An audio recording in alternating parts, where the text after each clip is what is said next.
আজ এই ভিডিওতে কম্পিউটার এবং ল্যাপটপের এমন 7টি অপশন দেখাতে চলেছি যে অপশনগুলো অনেকেই জানেন না। এই অপশনগুলো আপনাদের অনেক কাজে লাগবে। ভিডিওটি না টেনে শেষ পর্যন্ত দেখতে থাকুন, অপশনগুলো শিখতে পারবেন। অল্টার ট্যাবের কাজ কি, উইন্ডো ট্যাবের কাজ কি, কিবোর্ড শো করা, task bar top down, window D, windows 10 keyboard দিয়ে বন্ধ করা, কম্পিউটার বা ল্যাপটপ এর স্পিড বাড়ানো এবং সাথে বোনাস হিসাবে থাকবে স্পিড যাতে না কমে যায় সেজন্য কোন কোন বিষয়গুলো ফলো করবেন। ট্রিক্স নাম্বার 1, অল্ট বা অল্টার বাটন। এই অল্টার বাটনটি প্রেস করে একটি ফিঙ্গার দিয়ে প্রেস করে ধরে রাখবেন এবং অন্য ফিঙ্গার দিয়ে ট্যাব বাটন প্রেস করবেন। সাথে সাথে এরকম একটি মেনু আসবে। দেন এখান থেকে এখানে যে আপনার যে কয়টি ফাইল আপনি ওপেন করে রাখছেন, যেমন ধরুন ফটোশপ বা আপনি নেটে কিছু দেখছেন বা এমএস ওয়ার্ডে কিছু কাজ করছেন বা এক্সেল কিছু কাজ করছেন বা যে কোনো সফটওয়্যার ওপেন করা থাকলে বা যে কোনো প্রোগ্রাম ওপেন করা থাকলে সেটি এখানে দেখাবে। দেন এখান থেকে আপনি অল্টার প্রেস করে এভাবে আস্তে আস্তে আপনি সেই ফাইলটির উপরে যাবেন। ধরুন আমি এখানে এক্সেল ফাইলটির উপরে যাব, তো সেক্ষেত্রে এই যে এক্সেলে গেলাম। দেন এখন এই অবস্থা ছেড়ে দিব, সাথে সাথে এক্সেল ওপেন হবে। আবার অল্ট বাটন প্রেস করে ট্যাপ দিবেন, আবার এরকম মেনুটি আসবে। ধরুন আমি ফটোশপটি ওপেন করব, তো ফটোশপে আসলাম, এখন ছেড়ে দিবেন, আবার ফটোশপ ওপেন হবে। ট্রিক্স নাম্বার 2, উইন্ডো বাটনটি প্রেস করে চেপে ধরে রেখে যখন ট্যাব প্রেস করবেন তখন এরকম একটি উইন্ডো ওপেন হবে। এখানে মানে হচ্ছে এই অপশনগুলো দেখাচ্ছে যে আমার এই ফাইলগুলো ওপেন করা আছে। এবং আপনি যদি একটু নিচের দিকে দেখেন এই মেসেজটি পড়ে, সে মোর দেশ ইন টাইমলাইন, এখানে দেখেন 30 দিন মানে লাস্ট এক মাসে আমি কি কি ইউজ করছি সেগুলো এখানে থাকবে। এই মেসেজটি তাই বলছে। তো সেখানে আপনি এখানে এভাবে ডাউন করে এভাবে আপ ডাউন করে আপনি আপনার যে কাজগুলো করছেন লাস্ট এক মাসে সবগুলো দেখতে পারবেন। আমরা চলে যাচ্ছি পরের অপশনে। নেক্সট ট্রিক্স নাম্বার 3, কিবোর্ড কিভাবে শো করতে হয়। ধরুন আপনি কাজ করতেছেন, কাজ করার মাঝখানে আপনার কিবোর্ড কাজ করছে না অথবা কোনো বাটন কাজ করছে না, এমন তো অবস্থায় আপনি কি করবেন? কাজ কিন্তু চালিয়ে নিতে হবে। নতুন কিবোর্ড কেনার আশায় বসে থাকলে হবে না। সেজন্য দেখুন এখান থেকে এই স্টার্ট বারে এখানে এসে আপনি সার্চ বারে গিয়ে যখন লিখবেন কে ই লেখার সাথে সাথে এখানে এই যে লেখা আছে অন স্ক্রিন কিবোর্ড, এখানেই ক্লিক করবেন। এখানে ক্লিক করার সাথে সাথেই আমাদের এটি উইন্ডোতে থাকা ডিফল্ট যে কিবোর্ডটা সেটি আমাদের ওপেন হয়ে যাবে। এটা অন্যভাবে ওপেন করা যায়, একটু ডিটেলস হয় আর কি। সেটি করতে গেলে একটু ডিটেলস হয়, আমি কেটে দিয়ে তাও দেখাই। যেমন উইন্ডো বাটনে ক্লিক করবেন, এখানে এসে এভাবে ড্র্যাগ করে উইন্ডোজ ইজি অফ অ্যাক্সেস এখানে ক্লিক করবেন। এখানে ক্লিক করার পরে এই যে এখানে চলে আসবে অন স্ক্রিন কিবোর্ড। দেন এখানে ক্লিক করলে সেই কিবোর্ডটি ওপেন হয়ে যাবে। দেন এখানে এসে এই যে যেমন আমি লিখছি এইভাবে আপনার এই কিবোর্ডটি কাজ করে থাকে। এখন দেখবো ট্রিক্স নাম্বার 4,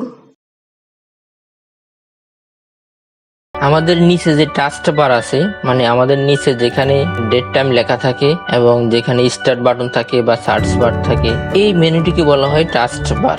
এটি উপরে বা পাশে উল্টে যায়। সেক্ষেত্রে কিভাবে এটাকে আবার আপনি নিচে নিয়ে আসবেন, আগের জায়গায় নিয়ে আসবেন, সেটা করার জন্য দেখেন আমার এখন এখানে সঠিকভাবে আছে। তো আমি একটু ঘুরে নিই। সেটা করার জন্য এখানে রাইট বাটন ক্লিক করে এখানে দেখতেছেন টাস্ক বার সেটিং, এখানে ক্লিক করার পর এই যে এখানে দেখেন লেখা আছে বটন, তার মানে নিচে আপনি এখান থেকে যদি রাইট ক্লিক করেন ডান পাশে যাবে, টপ যখন দিবেন উপরে যাবে এবং লেফট যখন দিবেন বাম পাশে যাবে। ধরুন আমি যদি টপ দিয়ে দিই তখন দেখেন এই যে উপরে চলে গেছে।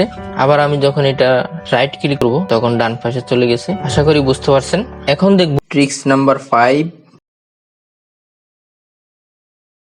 উইন্ডো ডি এই বাটনের কাজ কি। মানে কিবোর্ড থেকে যে উইন্ডো বাটনটি আছে এটি ধরে রেখে যখন ডি প্রেস করবেন তখন কি হয়। ধরুন আমি এক্সেল ফাইলটি ওপেন করলাম, এটাকে উইন্ডো প্রেস করে যখন ডি দিব তখন এটি মিনিমাইজ হয়ে যাবে। আবার যখন উইন্ডো ডি দিবেন তখন একত্রে প্রেস করলে, একবার প্রেস করলে একটা ফাইল মিনিমাইজ হবে, আবার করলে ম্যাক্সিমাইজ হবে। ট্রিক্স নাম্বার 6, এখন দেখবো উইন্ডোজ 10 কিবোর্ড দিয়ে কিভাবে ক্লোজ করতে হয়, কিবোর্ড থেকে মানে কিভাবে শাটডাউন দিতে হয়। কিবোর্ড থেকে প্রথমে উইন্ডো বাটন প্রেস করবেন, তারপরে এখানে এসে ট্যাব বাটন প্রেস করবেন। দেখুন এই যে এখানে 3টি দাগ দেখা যাচ্ছে, এখানে চলে আসছে। ইন্টার প্রেস করবেন। ইন্টার প্রেস করার পর এখানে নিচের দিকের অ্যারো মানে ডাউন অ্যারো আমরা যেটি বলি সেটি দিয়ে এখানে পাওয়ার অপশনে আসবেন। শাটডাউনে ক্লিক করা আছে, এখন যদি আমি ইন্টার দিই তাহলে বন্ধ হয়ে যাবে এবং রিস্টার্টে ক্লিক করে এন্টার দিলে রিস্টার্ট হবে। আমি যেহেতু এখন ভিডিও করতেছি তো এই জন্য এখন বন্ধ করব না, আপনারা ট্রাই করে দেখবেন। Tricks number 7। এখন আসেন বোনাস একটি অপশন দেখাবো বলছি, তো চলুন দেখে নিই বোনাস অপশনটি কি। প্রথমে এখানে আমরা সার্চ বারে এখানে এসে রান লিখবো অথবা উইন্ডো বাটন প্রেস করে আর প্রেস করব, মানে উইন্ডো বাটনটি চেপে ধরে আর দিব।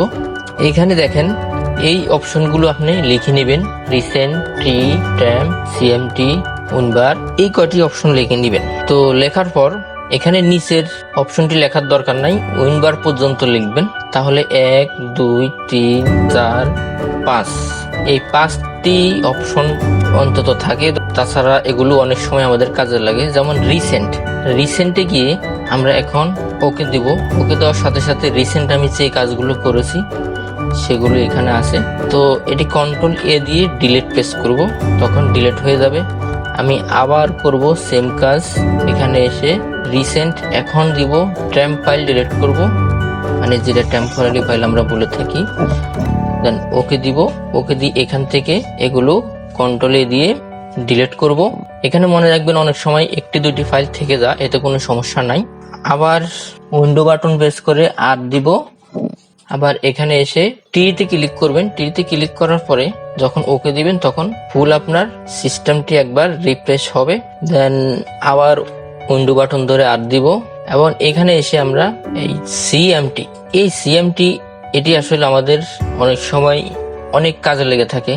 সিস্টেম ফাইলে কোনো সমস্যা হয়েছে রিকভারি করে দিতে পারবেন। তো আমি যদি একটু দেখাই, এখানে এই মেনুটি আসবে। তো যা হোক বলছিলাম, এখানে আরো অনেক ডিটেলস কাজ আছে, এগুলো দেখাইতে গেলে আসলে ভিডিওটি অনেক লম্বা হয়ে যাবে। তো এখানে জাস্ট আমি ওপেন করা দেখাইলাম এটা।